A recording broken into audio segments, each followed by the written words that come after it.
கர்த்தருக்கு ஸ்தோத்திரம். இன்றைய நாளுக்கான பரிசுத்த வேதாகம வசனம்: இன்று கர்த்தருடைய ஆலயத்திற்கு போவோம் வாருங்கள் என்று எனக்கு அவர்கள் சொன்னபோது மகிழ்ச்சியாயிருந்தேன். 2 எருசலேமே, உன் வாசல்களில் எங்கள் கால்கள் நிற்கலாயிற்று. 3 எருசலேம் இசைவினைப்பான நகரமாய் கட்டப்பட்டிருக்கிறது.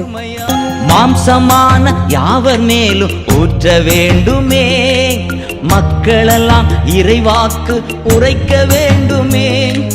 மாம்சமான யாவர் மேலும் ஊற்ற வேண்டுமே, மக்களெல்லாம் இறைவாக்கு உரைக்க வேண்டுமே.